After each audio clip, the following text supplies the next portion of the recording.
बच्चों, हम पहली वीडियो में बाल गोविंद भगत का पाठ का सार और अभ्यास के प्रश्न कर चुके हैं। अब ये ऑब्जेक्टिव टाइप यानी कि जो शॉर्ट आंसर हैं वो करेंगे। बाल गोविंद भगत शीर्षक पाठ की कौन सी साहित्य से लिया गया है? ये रेखा चित्र विधा के अंतर्गत आता है। किस विधा के अंतर्गत आता है? रेखा चित्र। बाल गोविंद भगत की टोपी कैसी थी? कबीर पंथियों जैसी थी। बाल गोविंद भगत की किस विशेषता पर लेखक मुग्ध था? उनके गाने की मधुर, उनके भगत के मधुर के गान पर। मधुर के गान का मतलब मधुर गान पर। बाल गोविंद भगत के कितने बेटे थे? एक बेटा था जो बीमार रहता था। आत्मा परमात्मा के बीच कौन सा संबंध मानते थे? प्रेमी और प्रेमिका का। आत्मा को प्रेमिका मानते थे और परमात्मा को पति मानते थे, प्रेमी मानते थे। बेटे की मृत्यु के पश्चात बाल गोविंद भगत की आखिरी दलील क्या थी? तर्क क्या थी? बेटा गुजर गया था और पतोहू के भाई को बुलाया और कह दिया कि इसको ले जाओ और इसकी दोबारा शादी कर दो।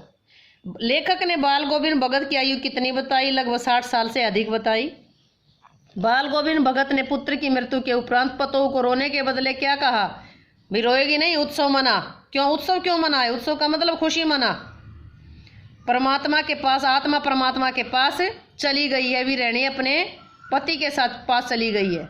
घर की पूरी प्रबंधिका बनकर के बाल गोविंद भगत को किसने दुनियादारी से मुक्त कर दिया था? बाल गोविंद भगत की पुत्र वधू ने। भगत की क्वेश्चन बनेगा, कई बार आता है। पुत्र की मृत्यु का क्या कारण था? बीमारी था। और भगत की मृत्यु का कारण क्या था? वो भी बनेगा, वो भी बीमारी था। बाल गोविंद भगत की संगीत साधना का चरम उत्कर्ष किस दिन देखा? जब उसका पुत्र मरा। जब उस दिन देखा गया जब अपने पुत्र की मृत्यु होने पर भी वे तल्लीनता से गाते रहे, उसी तल्लीनता से जैसे और दिन गाते थे।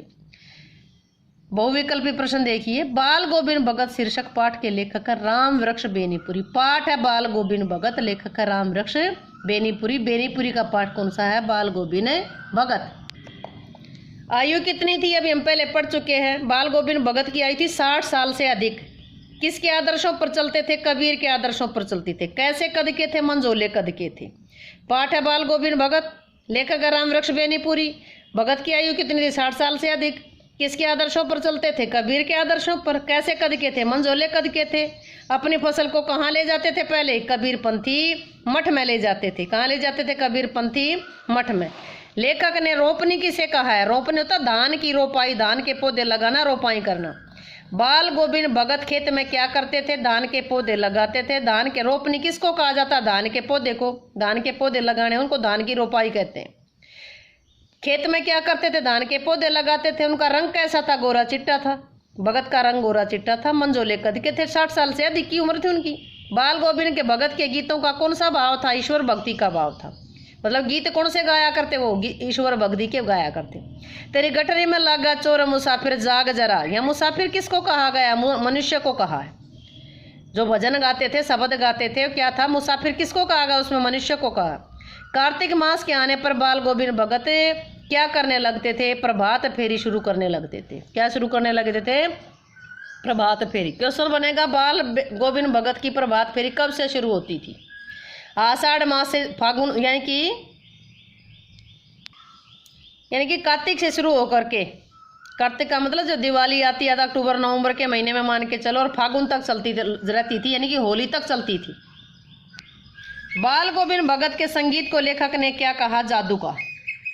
संगीत को क्या कहा? जादू। बेटे की मृत्यु के बाद बाल गोविंद की भगत की आखिरी दलील क्या थी? कि पतोहू का पुनर्विवाह कर दो, इसको ले जाए, इसकी दोबारा शादी कर दे। उसने जो पुत्र वधू थी उसके भाई को कहा था कि इसको यहाँ से ले जाए, इसका दोबारा विवाह कर दे। वो बोली कि मैं नहीं जाऊंगी। बोला तो नहीं जाएगी तो मैं चला जाऊंगा घर छोड़ के। क्वेश्चन बड़ा, बाल गोविंद भगत की मृत्यु का क्या कारण था? बीमारी। पहले भी आया। उसके बेटे की मृत्यु का कारण भी बीमारी था और बाल गोविंद भगत की मृत्यु का कारण भी बीमारी था। बाल गोविंद भगत की प्रभातियां कब तक चलती थी? यानी कि कहाँ से शुरू हुई थी? कार्तिक से शुरू हुई थी। कहाँ तक चली? फागुन तक। बाल गोविंद भगत गंगा स्नान करने किस साधन से जाते थे? पैदल जाते थे। गंगा कितनी दूर थी? वहां से 2 किलोमीटर दूर थी। यहाँ क्वेश्चन देखिए, गंगा जो थी, गंगा तो दूर थी वहां से 30 किलोमीटर, लेकिन जो उनके पहले घर से स्नान करने जाते थे, डेली जो स्नान करने जाते थे, वो थी 2 किलोमीटर। गंगा स्नान करने जाते थे, पैदल जाते थे, 30 किलोमीटर दूर थी। बाल गोविंद भगत के पुत्र की मृत्यु पर अंतिम संस्कार में आग किससे दिलवाई थी? पतोहू से, यानी कि पुत्र की वधू से। बाल गोविंद भगत के घर से गंगा कितनी दूर थी? क्वेश्चन आ गया ना, 30 मील थी। कितनी थी? 30 कोस दूर थी। कितनी कोस? 30 कोस। बाल गोविंद भगत के बेटे कितने थे? एक। कैसे मरा था? बीमारी से मरा था। क्या बजाते थे? क्वेश्चन इंपॉर्टेंट है। भगत कौन सा वाद्य यंत्र बजाते थे? खंजड़ी बजाते थे। क्या बजाते थे? खंजड़ी। तो बच्चों ये थे बाल गोविंद भगत के ऑब्जेक्टिव टाइप क्वेश्चन। उम्मीद है कि आपको एक ही रीडिंग में क्लियर हुए होंगे। वीडियो अच्छी लगे तो लाइक करें, शेयर करें, चैनल को सब्सक्राइब जरूर करें।